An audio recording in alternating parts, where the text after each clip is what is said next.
Hello and welcome back to the Undercurrent Stories podcast, where we dive deep into the hidden depths of our world, one fascinating guest at a time. You may have heard various accounts in the news this year about new discoveries of dinosaurs and their lives. There's been a lot happening. One man who's at the forefront of dinosaur research and can tell us much more about these discoveries is paleontologist Schmitt. Armin is also an author, and he brought his first book out last year, World of the Dinosaurs. Hello and welcome back to the show, Armin. Thank you very much for having me, Bob. Well, it's great to have you on again. And I think it was about 10 or 11 months ago that you were on the show. I believe so, too. I think it was just around about the time when I published the book. It came out in November last year. It must have been around that time when you invited me to introduce my book for the first time. Yeah, it's been really interesting looking at some of your channels where you're explaining what's happening. And I have to say, it's been a really big year this year, hasn't it, in dinosaur news? Absolutely. And it started off with a big headline from the UK, actually. And this is something that we might want to talk about today, because there was a big discovery in Oxfordshire where they found a huge trackway of dinosaur footprints. And then they did an excavation last year. And we agreed to talk about this topic. And coincidentally, they continued this year. And even after we spoke, they uncovered even more footprints from the same area. Yeah, well, I'm really looking forward to hearing that. And the other one we're going to talk about is the sauropod, where there's been some other very interesting stuff that's been learned on that. Absolutely. So then we're traveling across the globe on the other side of the world, to Australia, where we have found the gut content of a sauropod, of a long-necked dinosaur, for the very first time. So this is really spectacular. Yes, it sounds exciting. And I think those are two big things that we can talk about. Otherwise, we'd be here all day talking about everything. Yeah, I think we have to cut it short because there's so many things that happened. And we have to pick one or two topics. We can't expand on everything. But it has been a big year, and there have been a lot of discoveries in China, Mongolia, in Argentina, in Spain, Portugal, in the US, in Germany, and the UK, everywhere. Yeah. So for any listeners that may have missed the previous episode that we had out at the beginning of the year, would you be kind enough just to give us a very brief background to your life growing up and what sort of got you into into your, what developed your interest in dinosaurs? Yeah, so a lot of people ask me this, and I honestly cannot entirely answer the question because it's been such a long time. I've always been fascinated by dinosaurs, and I think it was not very spectacular. I saw a book about like science and nature, and there was like 2 or 3 pages about dinosaurs, and I was like 5 years old. I couldn't even read it, but I was so intrigued and fascinated by these creatures that I had never seen before. And they didn't look like any of the animals that I knew from other books. And this has captured my imagination and my fascination ever since. And I've never let go of this amazement and fascination. Well, thanks for that. And so let's get cracking. Let's talk about the dinosaur tracks in Oxfordshire, because I think that's something that most people have probably heard about.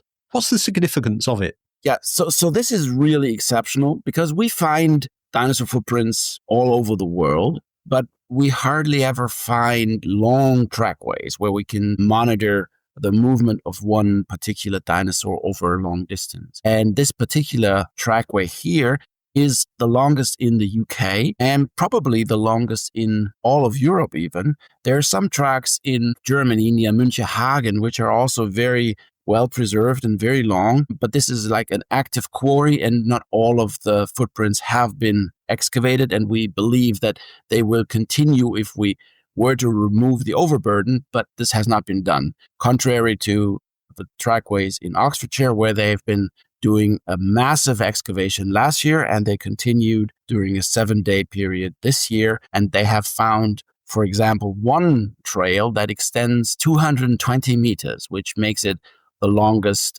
continuous trackway ever found. So this is really fascinating. So just to be clear, when we say a trackway, we're talking about the actual journey that a dinosaur took and that is correct. So we left his track or her track. Yeah, so just to give a little bit of context, so this must have been the shore of a lagoon sometime in the middle Jurassic, about 166 million years ago. And the beach was like a sandy beach, wet, and the dinosaurs, which were long-necked dinosaurs, were really heavy, really massive. And so they sunk into the ground a little bit and they left these footprints. And one of the animals was walking, and we have been able to follow this one animal for 220 meters. So we see continuation, a number of trackways, footprints that were created by one individual. Do we know what type of dinosaur it was? Yes. So this was a long neck dinosaur, and we believe it must have been something like a Cetiosaurus. So this is the very first long neck dinosaur that has been scientifically described, and it was described in the UK. So we've known this dinosaur for almost 200 years now. And so now we've found the footprints of this animal, and we can learn about its behavior and its movement. And it's not only this one particular trackway that we find in this Oxfordshire quarry, but this is the longest one.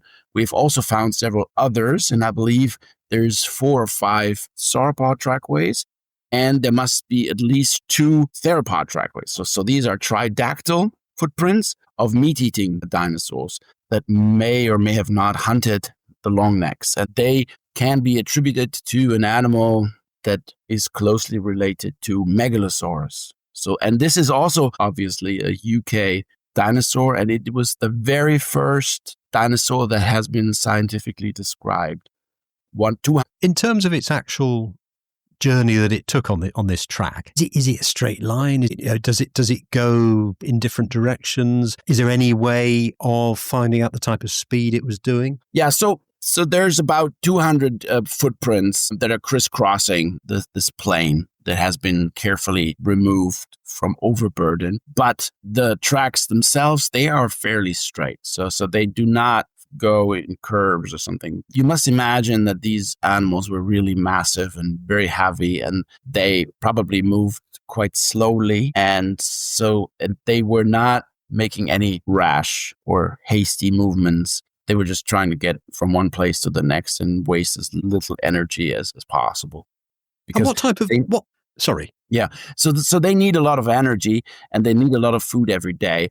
And because they are so massive, they need a lot of energy just to move around. And if they were to just playfully walk around with no purpose, then they would lose so much energy that it would be hard for them to replenish their requirement.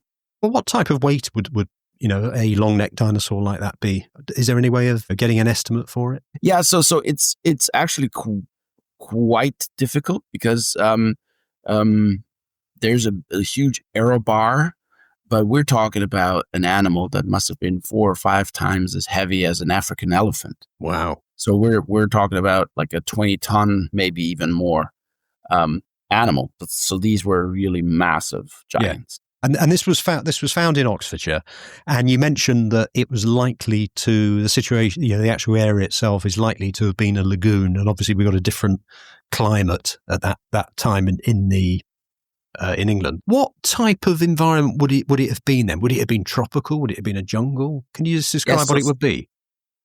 Well, that is a very good question. So I think this has not been finally researched. I know that this year there was a micropaleontologist, Professor Christy Edgar, and she was collecting actually microfossils from the site. And we can see that these are marine invertebrates like clams or shellfish, all kinds of things like that. And they will tell us more about the climate. The dinosaurs are not very good predictors of climate, but in a broad, very general way, we can say that it was fairly warm, fairly humid, was more of a tropical climate, not the weather that we see in the UK today. And would it have been a saltwater lagoon, do you think? I think so, yes. Yeah. Yeah. So this is like a marine. So this was like an ocean. It's not like a lake or something. No. Yeah. So it was probably hypersaline too. So it was like a very hostile environment in the lagoon because of the hot sun. And we see a similar environment in southeastern Germany in the Solnhofen limestone, where we also have lagoon settings, and there we find very delicate fossils with skin and feather preservations of the earliest birds, such as Archaeopteryx, and they're only slightly younger. So the Oxford trackways, they're about like 166 million years old.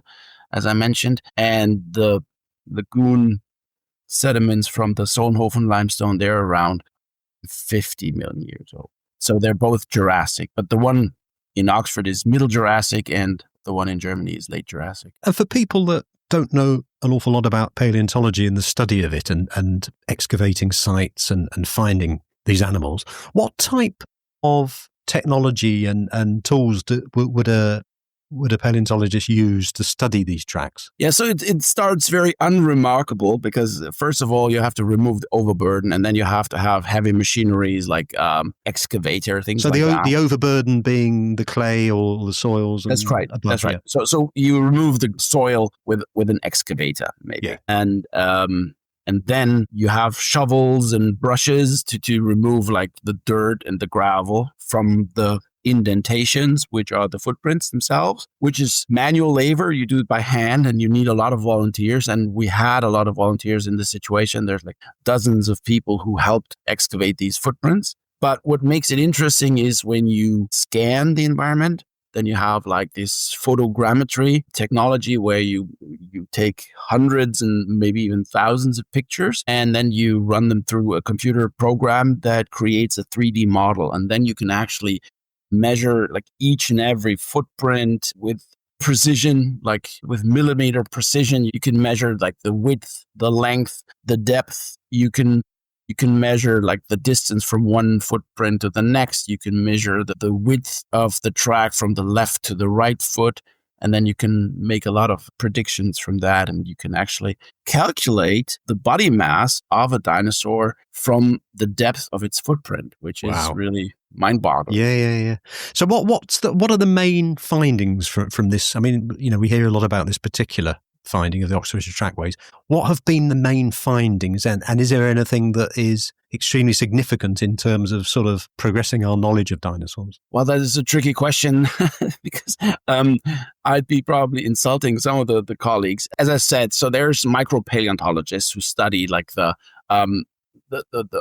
surrounding environment, and for them, the footprints themselves might not even be the most exciting thing, but to understand what the climate was like, what the fauna was like, what the food web was like.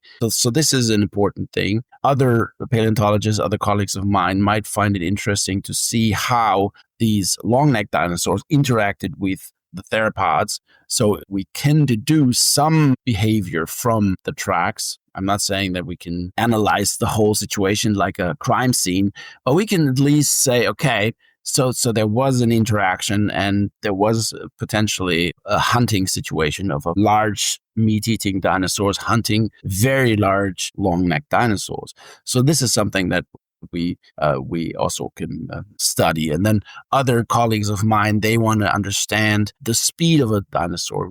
With the footprints and the hip height of a dinosaur, if we know the approximate size of the dinosaur who created those footprints, then we can calculate the speed with which this dinosaur was moving. So this helps us to understand something about their metabolism. If they were like actually active like mammals or more like crocodiles with a very slow metabolism. So these are things that we can find out. And it would be very arrogant for me to say that one is more important than the other. It is a whole potpourri of information that we gather, and all together they will paint a very good picture of what the Earth looked like 166 million years ago. Yeah, it's amazing and very interesting and fascinating what this is teaching us. And obviously, though, this particular discovery is still being investigated. Yeah, and the fascinating thing is, so they continued this year, and so the longest track, they just stopped excavating because there's like a lot of overburden, but they will come back over the next couple of years. And there's a big chance that this track might even be longer than what we already see. And if we continue to do that, to excavate there year by year, I hear that the manager of the quarry has been very supportive. So I think there will be an ongoing excavation over the next couple of years, and we can expect a lot of papers that come out from this study. And then I'm very excited to read what the whole picture is telling us. What what's put in place to, I mean, you mentioned there's a quarry there. I mean, I've got two questions really. The first one is it possible for the public to view it? And is it going to be something in the future they'll be able to do? And the second one is, what provision is put in place to protect the tracks for the future? So this is, thank you for asking this. So this is very important. Paleontologists are always dependent on private collectors and private people collecting at the seashore, finding fossils, reporting fossils. So there is a cooperation from professionals and hobby collectors. But with this particular instance, this is a private quarry. There's no access for the public, but we do need helpers to help us excavate. So the people who are interested in excavating at this particular site, they might want to reach out to the University of Birmingham or to the University of Oxford, both who spearhead this excavation there. And then they can apply or ask if they can be a volunteer. And then if they want to help and if they want to see these footprints, they could enlist in like programs during the summer where they do excavations and things. That's excellent. So if there's any listeners that are interested, if they contact those universities, they can go from there. But I have to be honest, I do not know the selection process. Maybe they already have enough volunteers, but I know that they always take some enthusiasts and they're happy to share this, but they want to make sure that there's not jobs that actually destroy tracks. Yes. There was an incident, I think, last year, which was really devastating. There's a very, very famous track site in Texas in the United States, in Biloxi, of the Biloxi River. And there's also footprints from long-necked dinosaurs, and they've been known for like over 100 years. But there's some creationists who try to destroy the tracks so it's conform with their religious ideology and does not contradict any creation or anything. Yeah. So they actually attack these sites and they destroy the sites, which we cannot allow. No. It's a very unique fossil site. Yes, I can understand why there's a selection process. Well, thank you for telling us that. Have I missed anything on that recent discovery that I should have asked you, or you'd like to talk about, Armin? Yeah, well, I don't know. It's like a nitty bitty fact just for people to understand like how massive these footprints are. So one footprint of a long-necked dinosaur has about a diameter of about 1 meter. So that's 3 feet. So that's massive. So it's like a little bathtub. You can bathe a little baby in this, right? So that's massive, isn't it?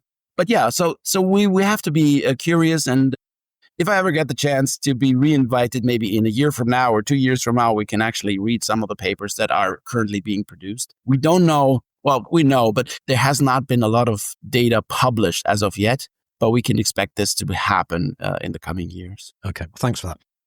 And the other interesting discovery we'd like to talk about, which I think listeners will find really interesting, is about the sauropods. Yeah, so we're still stuck with the long-necked dinosaurs. This is also about sauropods, but it's on the from the other side of the world. We are talking about a sauropod by the interesting name of Diamantinosaurus from Australia. And for the very first time in almost 200 years, we found gut content of a sauropod. And even though we've long speculated and we've deduced what sauropods ate, we never found physical proof of what they ate. But this is now the very first time that we actually have the food of this dinosaur, which is just amazing. That is a really significant discovery, isn't it? Absolutely.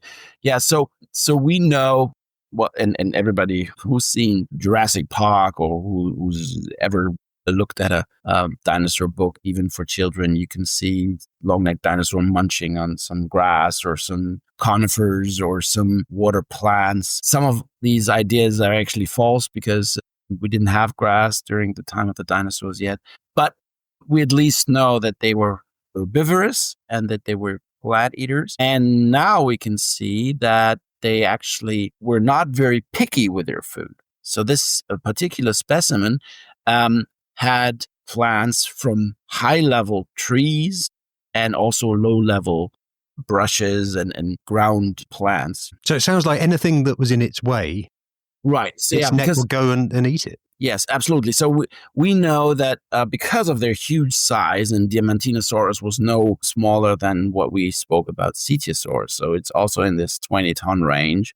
So this dinosaur had a massive food requirement, and we can estimate that they ate anything between 400 kilograms and 1 ton of food every day. And so they couldn't be very picky. So they just ate whatever they could reach, and then they were just munching away like all day. So the discovery itself, what was it? Fossilized plant material or tooth wear patterns or something else? Yeah, so we find plant particles, shreds of conifers and seed ferns and angiosperms. So angiosperms that are flowering plants. These are modern plants, so to speak.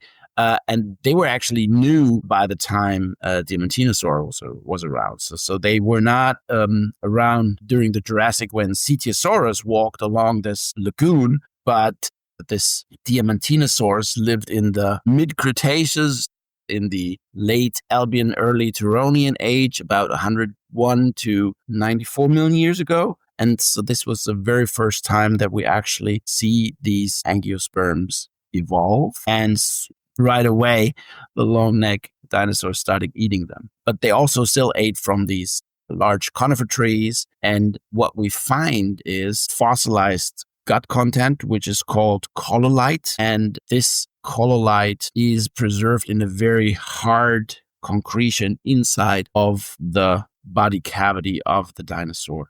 And because of the very unique mineral content or the mineral composition of the sediment, this was only able to be fossilized, because otherwise, because of the plant matter, they usually do not get fossilized. But this very particular situation allowed this to get mineralized. And then we find conifer pinnules, angiosperm leaves, and seed fern fruiting bodies. So, and all of this was eaten by the long neck dinosaur. It's amazing stuff.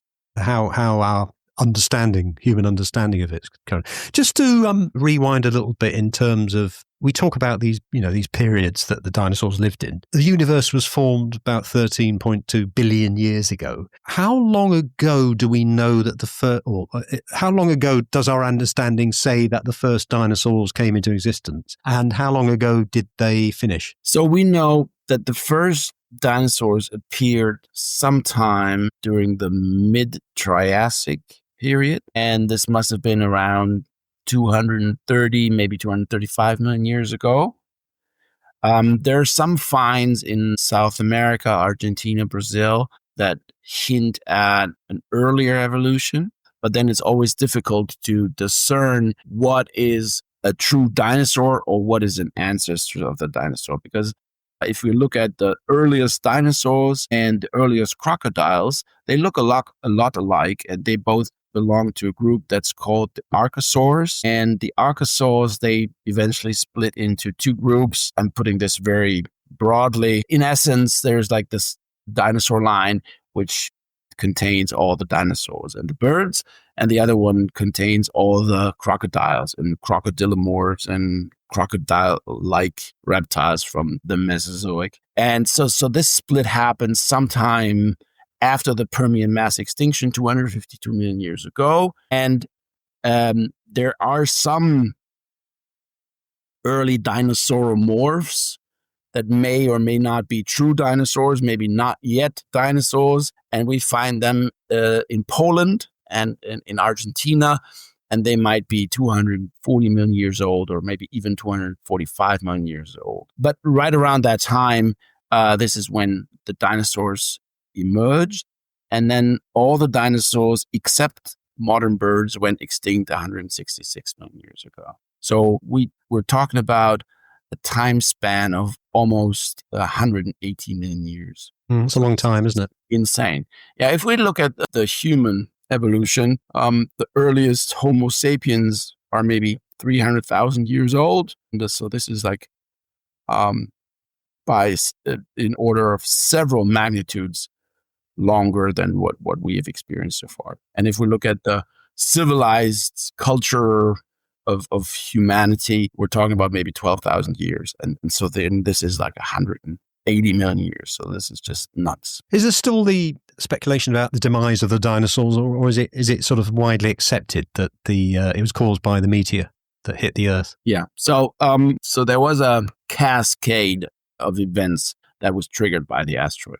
Because of their very special biology, dinosaurs were unable to recover from the asteroid impact. And so even though some dinosaurs may have survived the immediate impact and the tsunamis and the earthquakes and the wildfires and the eruptions of volcanoes and all that, they could not reproduce fast enough or find food fast enough. And then within the next year, 50 years, 1,000 years, all the dinosaurs went extinct. So like maybe some dinosaurs were able to survive for another 100 or 200 or maybe even 1,000 years. But after that, all the dinosaurs were extinct, except birds.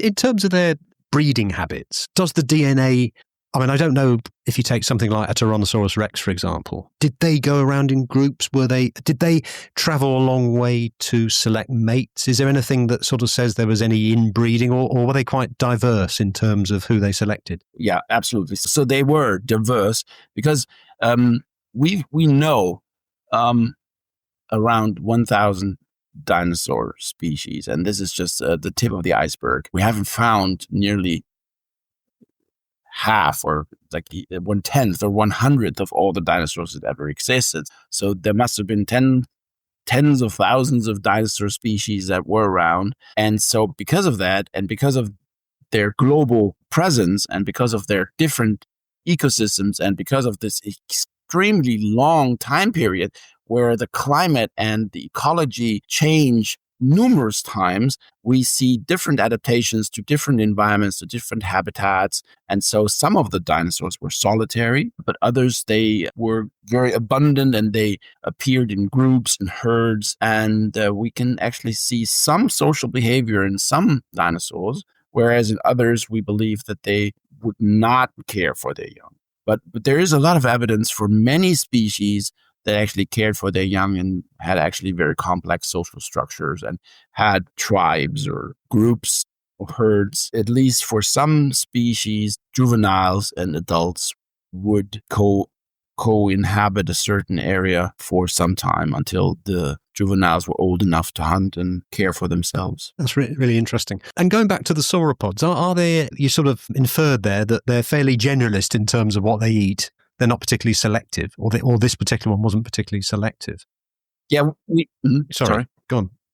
You were going to say? We've suspected that for a long time. There has been extensive research by a group of scientists spearheaded by my former boss, Professor Sander in Bonn, and he has led this group of very interdisciplinary researchers who looked at all kinds of sauropod biology, and they already hypothesized that they were generalists and they didn't have the luxury to pick and choose what they ate because they had to eat so much that they just basically ate whatever they got their hands on.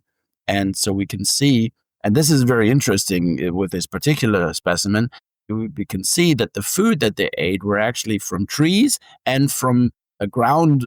And so they were actually not only feeding randomly, but they were eating from different elevations. So they had to lower their neck, eat from the ground, and then raise their neck and eat from the trees. So this is very important for us to understand. And we can see that they invested a lot of time and energy to just feed. So they spend most of their time feeding. What's next for this area of research? And are there any other fossil sites or techniques that could give us even clearer insights into the diets of these giant dinosaurs? Yeah. So this was basically a lottery win because of the high metal content, iron content of the sediment of this particular fossil site in Australia. Plants were only able to be preserved. Other areas where there's different sediments, we do not find this. So we cannot look for gut content or colloids. We cannot target excavation sites where we find this because the default is that we do not find any gut content. So as I said earlier, we've known sauropods for 200 years, and only after 200 years, this was the very first and only time we ever found colloids in a sauropod. So maybe this gives us an understanding how very rare this situation is. And we know more than 200 sauropod species. We've known sauropods from all over the world. We've known them from South America, North America, Asia, Africa, Europe, Australia, and nowhere has this been observed prior to this spectacular find. And this is why I wanted to talk about it, because this is so unique and this is so fascinating. And we try to learn as much as we can from this very particular specimen, but we cannot expect to find many more anytime soon. There may be more, and hopefully we'll find more, but this is not something that we can go out and look for specifically. No.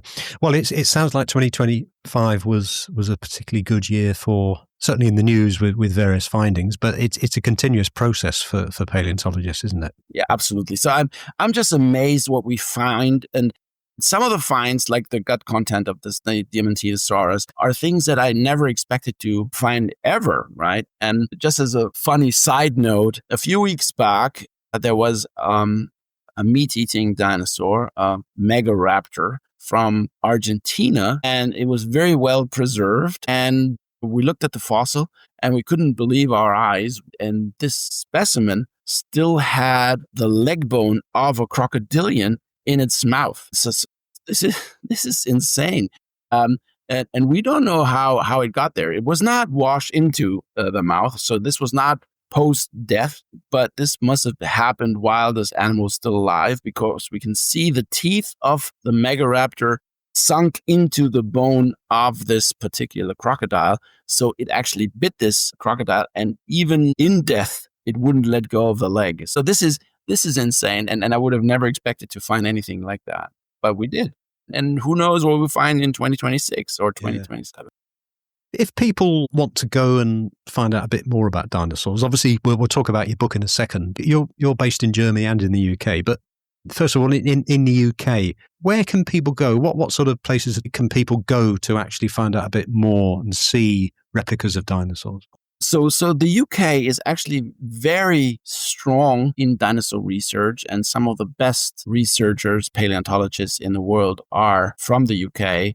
They're spearheading some of the most spectacular findings. And there's a whole slew of spectacular scientists, and I can only name a few. But some of the best universities to study paleontology in the UK would be Birmingham, Cambridge, Oxford. In Scotland, there's Edinburgh. They have very great professor there, Steve Russati, who himself has also written several books and who was an advisor to the Jurassic World franchise. And obviously there's Mike Benton in Bristol, who is one of the most well-known paleontologists of our time, who has written several books and who has done amazing research about coloration of dinosaurs, and can't even name all the things that he's done. And then there's fantastic research on Mesozoic marine reptiles in Peterborough or in Southampton. So there's a whole lot of places where you can actually study vertebrate paleontology. And also there's, and we mustn't forget to talk about, there's your book.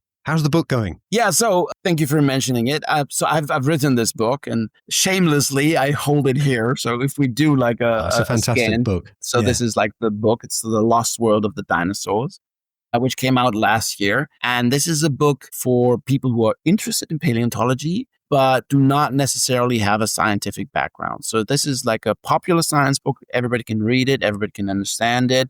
But there are some technical terms in the book, but I try to explain them. There's a glossary, but also there's boxes within the text where I explain things like tsunamites or, I don't know, all kinds of things, trophic cascades and things that people might not know at the top of their head. But all of these are explained, so you can read this text very fluently without necessarily knowing anything about dinosaurs. And hopefully after you read the book, you will find out a whole lot that you didn't know before. But then there's also a second project that I'm very happy to announce. And I mentioned it in passing to you before our interview. Yes. I'm working on a children's book, which is very dear to my heart, this project. I've been writing on this book for over a year now.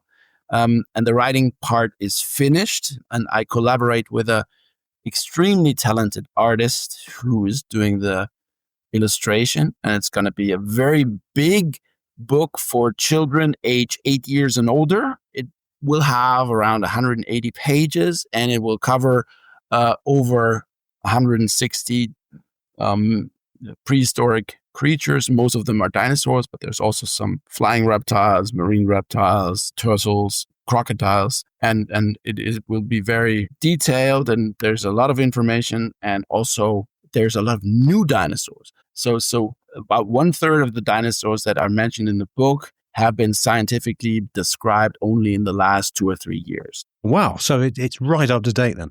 Absolutely. So this is like the most topical children's book you will ever find on dinosaurs. And the nice thing is all the classics will be there. Of course, you cannot write a children's book about dinosaurs if you don't mention Tyrannosaurus and Triceratops. No, absolutely. But there's also new dinosaurs such as Lokiceratops, and all kinds of dinosaurs that people have not yet heard of. So this will be interesting for people to discover new dinosaurs. And if you read the book with your children, then you yourself will also discover a lot of them. Well, what we'll do, we'll put all those links on. I know the children's book's coming out next year, but we'll put the links on the show notes, particularly for your current book. Thank you. And the links, because obviously you're coming up all the time with updates on your LinkedIn, on Instagram, TikTok. So I'll put those links on today. So it's been really great talking to you again after almost a year. Fantastic that you've been able to sort of distill down some of that news that we've heard in the media over the last 12 months. My guest today has been Armin Schmitt, paleontologist, author, and dinosaur enthusiast. And you can, as I said, you can find out more about Armin and his book, The Lost World of the Dinosaurs, in the show notes. Thank you for coming on the show, Armin. Thank you very much for having me, Robert.